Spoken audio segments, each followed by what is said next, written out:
El programa Comunicando Ciencia presenta la visión y el análisis de investigadores de distintas áreas sobre este hecho histórico, en la perspectiva de proporcionar un conjunto de elementos respecto a la complejidad de los procesos económicos, sociales, políticos y el rol de distintos actores del entonces territorio.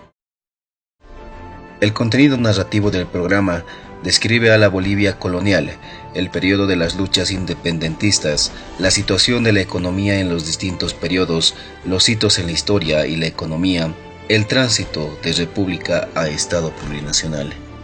La docente e investigadora de la carrera de Historia y del Instituto de Estudios Bolivianos de la Facultad de Humanidades y Ciencias de la Educación de la Universidad Mayor de San Andrés, María Luisa Saux, comenta que la independencia debe ser analizada a partir de las expectativas, anhelos y la decisión de los habitantes del entonces territorio de Charcas, hoy Bolivia. Que el 6 de agosto se firme el acta tiene que ser analizado como algo desde varias perspectivas, ¿sí? ¿Qué era lo que querían los que vivían en Charcas, en la audiencia de Charcas? Todavía hay debate, ¿no? Algunos con visiones regionalistas dicen nos han obligado a ser bolivianos, ¿no? Pero en realidad lo que ocurre es que se ha terminado la guerra, ¿no? y qué es lo que se va a hacer en el futuro, ¿no?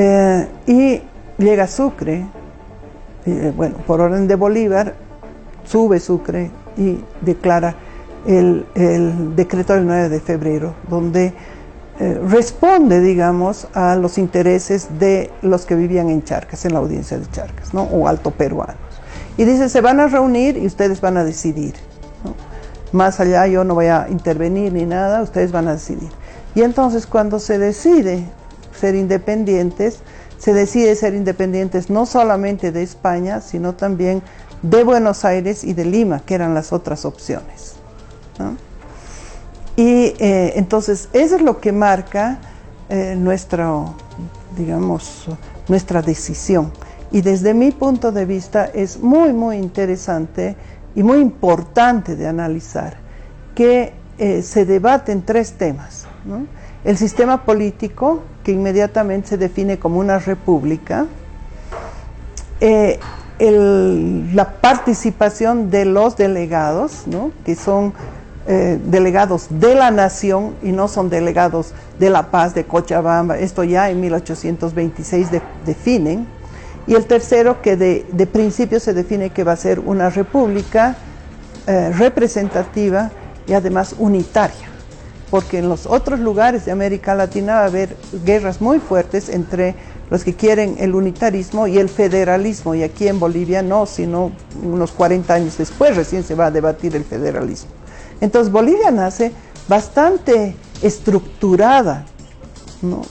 Con, digamos, la presencia de Sucre, pero también con la decisión de todos y de los ejércitos además, porque los ejércitos de todos los bandos que había, porque había 5 grupos de hombres en armas, todos se ponen bajo las órdenes de Sucre y reconocen a Sucre. Entonces es por eso que nos libramos de grandes guerras civiles al inicio de nuestra historia republicana.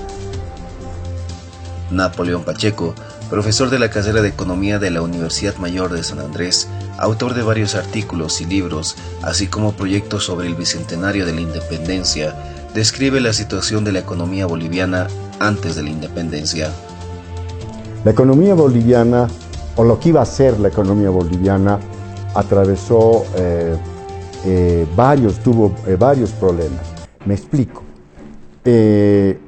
Durante la colonia, el núcleo económico de la audiencia de Charcas, que es el antecedente geográfico, administrativo, territorial de Bolivia, el núcleo económico era el Cerro Rico de Potosí y su producción de plata, ¿no?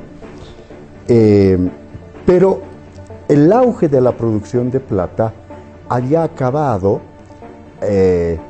alrededor de 1660 aproximadamente, tal vez un poco antes, y a partir de esos años la producción de plata empezó a decrecer, lo que es típico en la explotación de recursos naturales no renovables, los yacimientos se agotan. Y excepto una leve recuperación a partir de 1770, 80, hasta inicios de 1800, ¿no? Luego otra vez la producción de plata empezó a declinar. Y ese era el fundamento, la producción de plata, el fundamento de la economía de Charcas, Entonces, ese es un problema, porque había menos producción de plata, por lo tanto menos acuñación de monedas en la Casa de la Moneda, y las articulaciones económicas que habían emergido en la época de auge del Cerro Rico de Potosí se estaban diluyendo. Por lo tanto, el intercambio comercial tendía a paralizarse, denotando precisamente este problema estructural de la audiencia de Charcas. Ese es el problema estructural. Y como los males no vienen solos, entre 1800 y 1805, casi hasta el 6, en gran parte de la audiencia de Charcas, especialmente en la parte occidental, hubo una sequía de grandes proporciones, porque abarcó no solamente una parte importante del territorio de la audiencia, sino también Chile, Perú, Argentina, etc.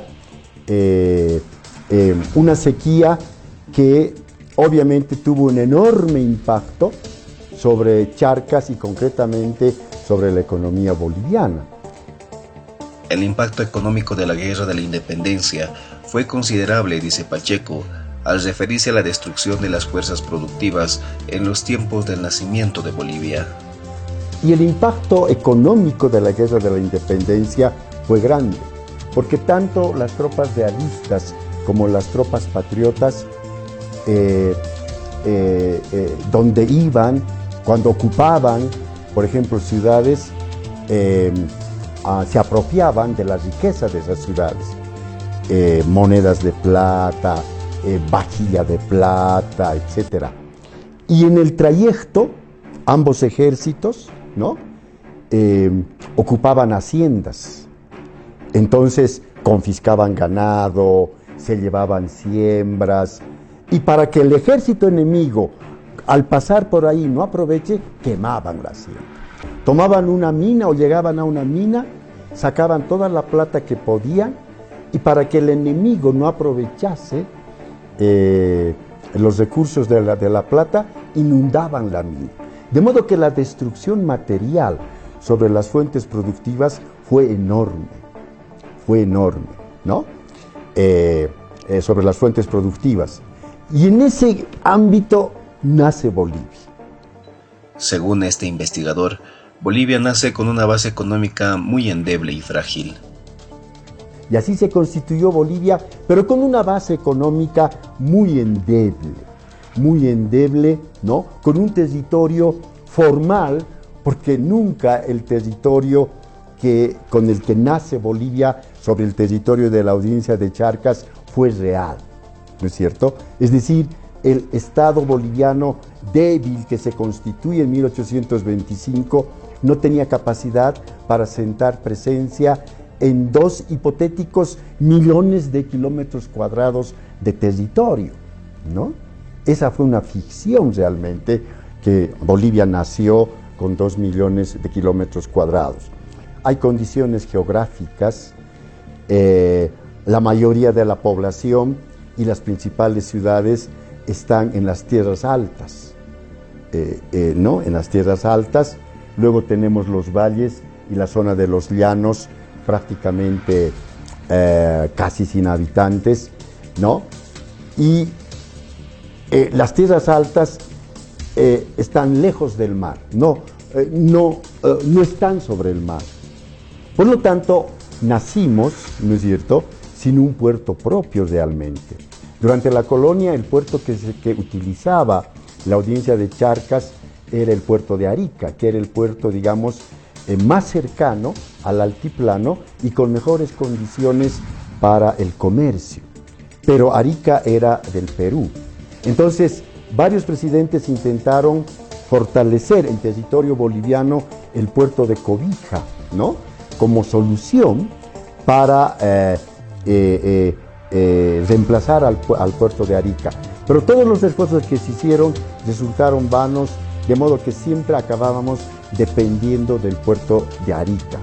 Ahora, esto es importante tomar nota, porque si la mayoría de la población vive en tierras altas y las principales ciudades están en tierras altas, entre el altiplano y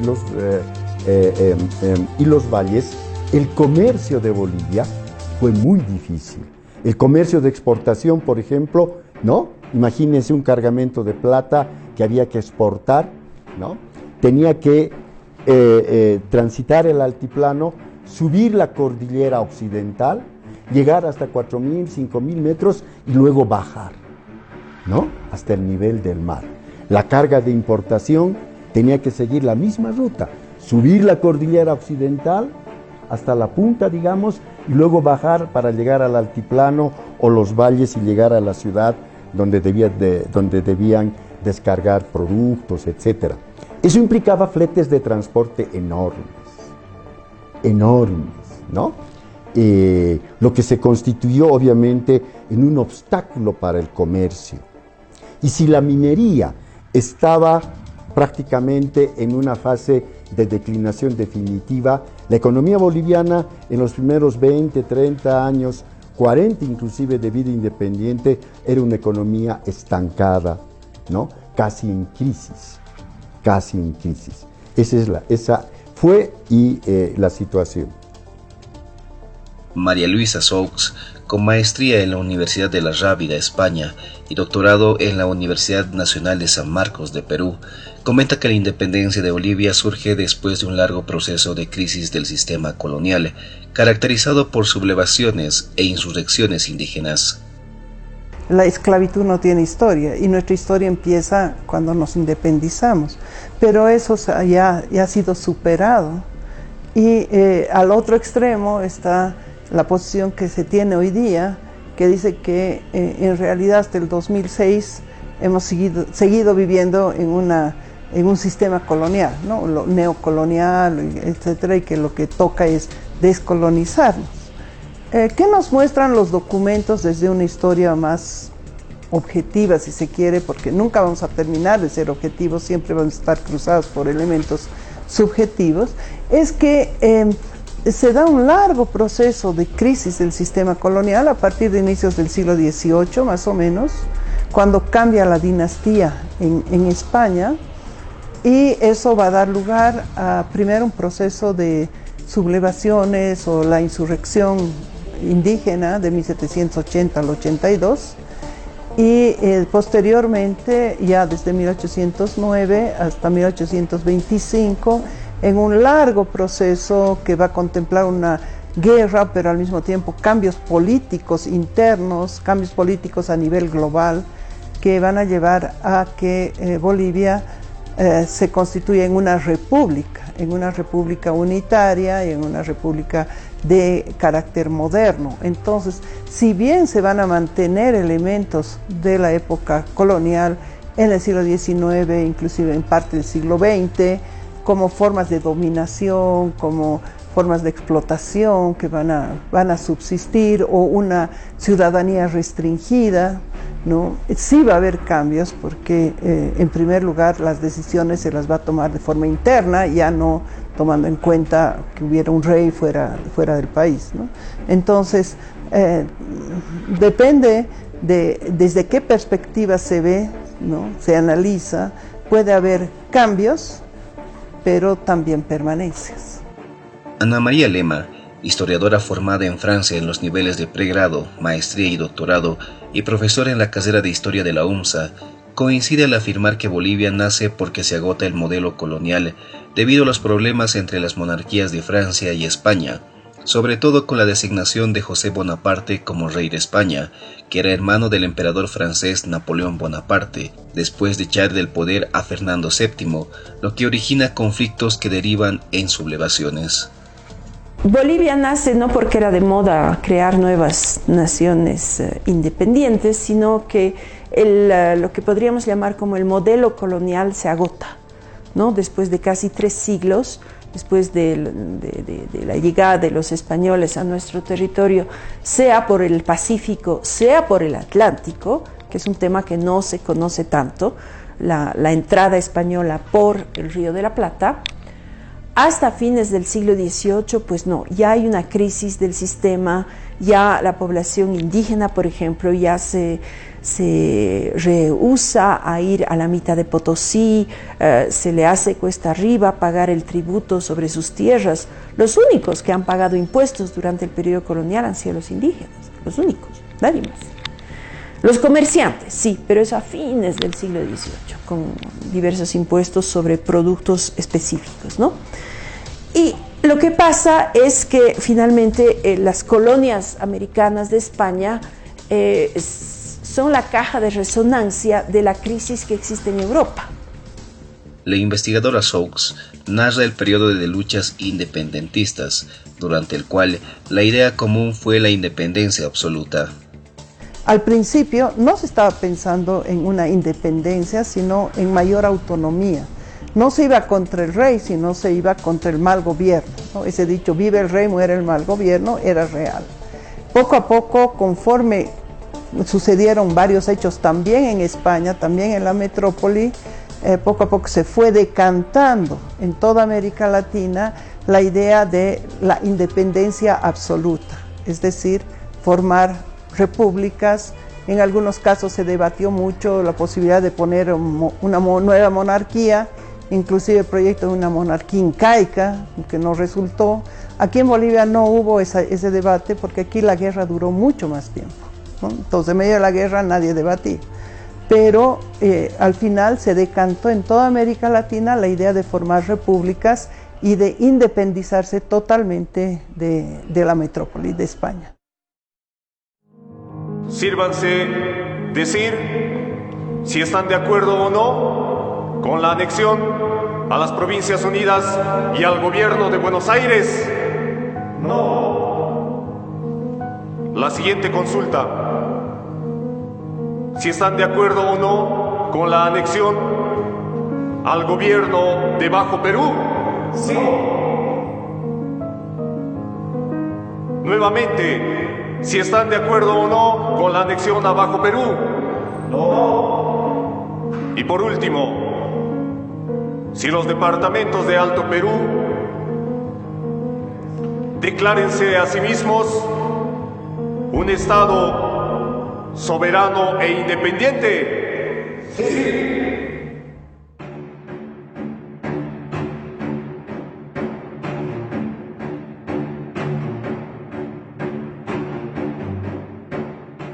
En este contexto se suceden dualidades, menciona Ana María Lema. La historia no existe y no puede escribirse en blanco y negro. Es decir, no es que aquí están los buenos, aquí están los malos. Para unos los buenos van a ser los españoles. Para otros los buenos van a ser los indígenas, ¿no? Pero no podemos considerar a estos grupos españoles, indígenas, collas, no collas, etcétera, como grupos homogéneos, porque hay de todo. Y con la llegada de los españoles ha sido exactamente lo mismo. Es decir, vienen estos españoles, entonces nos van a liberar de los incas, bienvenidos. Los enemigos de mis enemigos son mis amigos, ¿no ve? Entonces, estas oposiciones que se presentan de forma recurrente en todo tipo de discursos, en la prensa, etcétera, hay que matizarlas mucho. Según María Luisa Soukes, existe un debate sobre el rol de las sublevaciones indígenas en el proceso independentista. Tenemos todavía también un debate historiográfico sobre si las sublevaciones indígenas formaron parte del proceso de independencia o no, o si fue en otro contexto. Lo que se ha optado es por hablar de luchas anticoloniales que aborden las dos etapas, digamos, ¿no? Dentro de este contexto, Bolivia va a tener un rol fuerte, ¿no? Porque va a tener esa sublevación indígena, pero que a la larga, bueno, sus caudillos van a ser reprimidos y condenados a morir, etcétera, etcétera, ¿no? El proceso que se da en Bolivia es el de los más largos, entre el inicio de la guerra, que para mí es en 1809, para otros es recién en 1810, y el final de la guerra en 1825. Entonces, efectivamente, ¿y por qué duró tanto tiempo aquí en Bolivia? Porque era un centro muy importante para la corona, digamos, por el hecho de que estaba Potosí, de que había mucha riqueza aquí, y además el hecho de que termina siendo una lucha entre el Río de la Plata, que ya se había independizado, ¿no? Y que entonces iba mandando tropas para controlar lo que ellos llamaban las tierras altas, porque nosotros dependíamos del virreinato del Río de la Plata, y por el otro lado el virreinato del Perú, de donde también mandaban tropas, porque en determinado momento Charcas, de una forma un poco rara, pasó nuevamente a depender del virreinato del Perú. Entonces, más que una guerra entre españoles, que hubo muy pocos, este proceso de la guerra va a ser entre las tropas que venían del Perú y las tropas que venían de Buenos Aires, y los de Charcas, los hoy bolivianos, estaban en ambos bandos, porque se conformó como una especie de guerra civil. ¿Sí? Entonces, por eso es que duró tanto, por eso es que hubo movimientos de guerrilla, ¿no?, propios de una guerra civil más que de una guerra internacional, digamos, entre dos posiciones, porque, como le digo, no había casi españoles, sino solamente hacia el fin de la guerra llegaron tropas desde España directamente. La investigadora Soax destaca la activa participación de caudillos locales en este proceso. Otro problema historiográfico donde se dice, no, el proceso de independencia ha sido hecho por criollos, ¿no? Entonces, en La Paz, Pedro Domingo Murillo, en Sucre, Jaime Sudáñez, etcétera, etcétera, ¿no? Pero nos hemos olvidado que una persona no hace una revolución, una persona no hace una sublevación. Hay muchos que están alrededor. Entonces, cómo se ha ido cambiando la participación popular, que ya René Arce habló, por ejemplo, en su tesis, y que nos muestra que hubo una participación muy grande de toda la sociedad. Y la sociedad era multiétnica, siempre lo fue. Entonces, ahora empiezan a haber cada vez más estudios sobre esa participación indígena y popular en el proceso de independencia. Entonces se empieza a rescatar figuras como Andrés Jiménez de León y Manco Cápac, Victoriano Titichoca, José Santos Vargas, Andrés Simón, etcétera, varios que han participado o en las guerrillas o en los movimientos digamos, en las ciudades. Aquí en La Paz, el 16 de julio, no fue un levantamiento solo de criollos. Todo lo que hoy día conocemos con las laderas, inclusive en Pacajes, en Omasuyos, todos estaban levantados. Entonces, eso es algo que se empieza recién a rescatar, porque la imagen de la historia patria ha sido solamente los héroes y no estos otros personajes que también lucharon, ¿no? En la línea del tiempo, el hecho histórico más trascendente fue sin duda la firma del Acta de la Independencia de Bolivia el 6 de agosto de 1825, adoptando el nombre inicial de República de Bolívar en honor al fundador Simón Bolívar. María Luisa Soax menciona los acontecimientos importantes que marcaron la fundación de Bolivia y su historia hasta la actualidad. Entonces, un hito fundamental es precisamente la firma del Acta de Independencia, y por eso es que se festeja el 6 de agosto por este hito, ¿no?, como el día, digamos, de la fundación de la República. Pero vamos a tener otros hitos que en la misma historia ya no son tan importantes, aunque como historiadores sí consideramos que hay momentos de quiebre.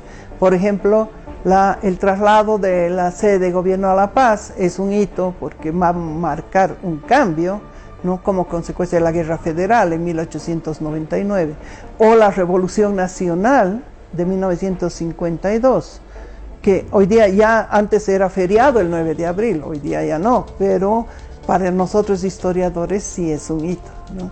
O si nos vamos más atrás, también es un hito el encuentro de Cajamarca, digamos, ¿no? Entre Pizarro y Atahualpa, porque va a marcar un cambio muy importante dentro de nuestra historia. Ya se festeja el Día del Estado Plurinacional, ¿no? Y que es una mezcla en realidad de fechas, porque se festeja el surgimiento del Estado Plurinacional, pero esa fecha, el 22 de enero, es en realidad la fecha en la que sube Evo Morales en 2006, ¿no? Pero en el momento que sube Evo Morales no se llamaba Estado Plurinacional, todavía se llamaba República de Bolivia. Entonces ahí hay también construcciones históricas que quieren fijar un hito, y lo primero que van a hacer es poner día feriado ese día de ese hito histórico, ¿no? En la línea del tiempo de la historia económica boliviana también se mencionan hitos. El economista Napoleón Pacheco explica que están ligados a la explotación de recursos naturales o la orientación de la política económica de Bolivia. A ver, los ciclos de la economía pueden ligarse a la explotación de recursos naturales y a los ciclos, digamos, de la orientación de la política económica. Si la perspectiva es, pero ambos están ligados. Si la perspectiva es ligar los ciclos a la producción y explotación de recursos naturales, vamos a tener un ciclo de la plata fuerte, principalmente a partir de 1850, 60, es decir, en la segunda mitad del siglo XIX, ¿no? Hasta fines del siglo XIX. Entre el siglo XIX y el siglo XX tenemos el surgimiento del caucho, un recurso natural del noreste, que es renovable, el caucho, y luego el mismo estaño. Y desde comienzos del siglo XX hasta 1980-85, el ciclo es del estaño. Y luego del estaño vamos a tener un ciclo conjunto de el primer ciclo de exportación de gas natural a la Argentina de los años 70 hasta hasta los años 80, y luego vamos a tener un segundo ciclo de exportación de gas natural al Brasil.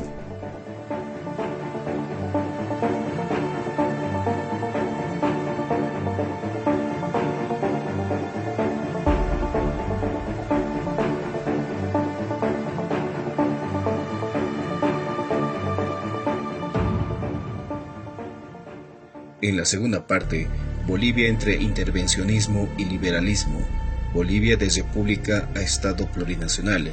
Son efectivamente 36 los idiomas reconocidos por la Constitución Política del Estado Plurinacional. ¿Cómo es la enseñanza de la historia en Bolivia? Próximos al Bicentenario, ¿cómo estar preparados para afrontar los próximos años?